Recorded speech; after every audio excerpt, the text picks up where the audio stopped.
Beneath Egypt's burning sun, where dunes hide secrets older than time, lies a place both sacred and feared, the Valley of the Kings. For centuries, it has guarded the eternal rest of mighty pharaohs, yet those who disturbed it often met a fate cloaked in darkness. From sudden deaths to eerie coincidences, whispers of a curse echo through history. Was it divine vengeance, or the price of humanity's obsession with immortality? It began in the early 20th century, when the tomb of Tutankhamun was unearthed, and with it, a wave of inexplicable tragedy. Newspapers warned of a pharaoh's curse, claiming that ancient forces had awakened to punish the intruders. Even the skeptics could not ignore the strange pattern: deaths, diseases, and accidents that defied reason. As explorers delved deeper into the valley, they unearthed not only treasures but terror. The air inside the tombs was thick and heavy, the silence almost alive.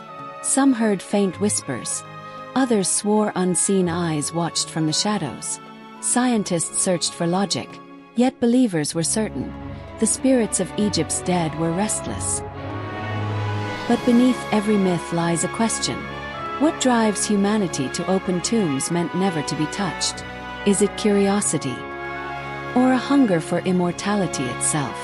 Tonight, we return to the sands of Egypt, to uncover the truth buried beneath the curse. Because in the Valley of the Kings, not everything that sleeps is at peace. When the first explorers arrived at the Valley of the Kings, the desert was silent, as if the sands themselves guarded ancient secrets. They came seeking glory, chasing the legends of lost pharaohs and treasures buried beneath the golden dunes. As they dug under the merciless sun, tunnels began to emerge, corridors lined with faded hieroglyphs and chambers filled with the scent of time itself. Yet, from the very first discoveries, unsettling rumors spread among the workers. Whispers of curses, of strange shadows flickering along the walls, and of men who fell ill after disturbing the tombs of the forgotten kings. In 1903, a French-led expedition uncovered one of the first sealed chambers deep within the valley.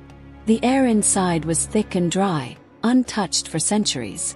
Days later, workers began collapsing from sudden fevers, and ropes snapped without warning as if slashed by invisible blades. Superstitious locals warned that the valley was guarded by spirits, protectors of the pharaohs, but the archaeologists pressed on.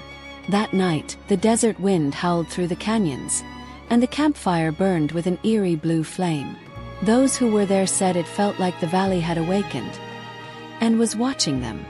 In the wake of the first discoveries, whispers began to echo through the camps scattered across the Valley of the Kings. Researchers who had once walked confidently under the scorching desert sun soon found themselves battling strange fevers, sudden weakness, and sleepless nights filled with disturbing dreams. Some claimed to feel the presence of unseen figures watching them from the darkness of half-opened tombs. Others reported hearing faint footsteps behind them, only to turn and find nothing but sand shifting in the wind. As the story spread, a single idea took root among locals and outsiders alike. The pharaohs did not rest quietly, and those who disturbed their eternal sleep risked paying a heavy price. The incidents intensified as excavations dug deeper. A healthy worker collapsed without warning near an entrance sealed for over 3 millennia. A seasoned archaeologist fell mysteriously ill within hours of handling ancient funerary objects. Equipment malfunctioned, lamps shattered, and experienced guides lost their way in tunnels they knew by heart. Each misfortune, no matter how small, became another thread in a growing tapestry of fear. Even the most rational minds began to question whether coincidence alone could explain so many tragedies. And in that tense atmosphere, the belief in a curse, once dismissed as folklore, started to feel dangerously real. Curiosity pushed many into the valley's sealed chambers, but some discoveries carried consequences no science could immediately explain. In one early case, a laborer pried open a stone lid and within minutes began coughing violently. No wound, no toxin, only a rapid collapse that left medics baffled. Another archaeologist, who entered a chamber marked with clear protective symbols, later described an unbearable pressure in the air and the sensation of invisible eyes tracking his every move. His fever rose so quickly that treatments failed, and whispers spread that the tombs themselves exacted a price for being disturbed. As more incidents accumulated, unexpected illnesses, sudden collapses, and inexplicable equipment failures, curiosity stopped feeling like a virtue and began to feel like a gamble with forces older than the living. Fear grew among even the most seasoned teams. Lamps flickered in still corridors, ropes frayed without cause, and footsteps echoed where no one walked. Survivors spoke of persistent nightmares and a shadowy presence following them long after they left the desert. Scientists attempted rational explanations, yet the pattern was unnerving.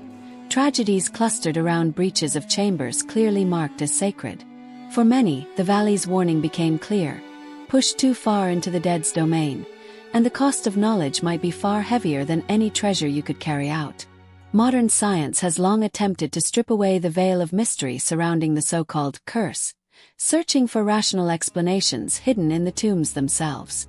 Researchers began examining the air trapped for millennia inside sealed chambers, discovering spores, molds, and bacteria capable of triggering severe respiratory infections. Some toxins, once inhaled, could debilitate an otherwise healthy explorer within hours, fueling rumors of supernatural punishment. As these findings spread, scholars argued that many early tragedies were less about ancient magic and more about the invisible dangers waiting in undisturbed burial vaults. But even with scientific evidence on their side, researchers soon realized that logic alone could not dispel the legend. Historical records were filled with sensationalist reports exaggerating coincidences, transforming mundane illnesses into dramatic tales of pharaohs striking back from the dead. Newspapers of the early 20th century eagerly fed public fascination, elevating isolated misfortunes into global stories of doom. Scientists tried to present balanced explanations, yet every new discovery seemed to strengthen, not weaken, the myth. In the end, the curse endured not because of proof, but because humanity thrives on the tension between the known and the unknowable. In every corner of the Valley of the Kings, from the sun-scorched cliffs to the cold chambers carved deep into the earth, one truth remains unchanged. The ancients believed their resting places were meant to be untouched, and their warnings were etched into stone long before any modern explorer dared to cross the threshold. Some archaeologists claim the curse is nothing more than a reflection of human fear, our instinct to sense danger where shadows linger. But others insist that the tragedies connected to the tombs echo something deeper, something woven into the very silence of the desert. As we examine the stories of those who trespassed, it becomes clear that the power of these legends does not lie in supernatural wrath alone, but in the reminder that death, memory, and the sacred were forces the pharaohs guarded fiercely. Whether the curse is real or imagined, it endures because it speaks to the one thing humanity has never conquered: the boundary between life and eternity, a line that the valley warns us not to cross lightly. The silence deepens as the final echoes of this journey fade, settling like dust over a truth that refuses to die. Here, at the threshold where the last fragment of light trembles, the story folds into itself, yet something unseen continues to breathe beneath the surface, pulsing with a quiet, relentless warning. Every sign, every whisper, every impossible event was never meant to conclude, but rather to awaken a part of us that prefers to sleep in the comfort of certainty. And now, as the darkness settles into its familiar stillness, a single question lingers, stirring the air with an unsettling weight.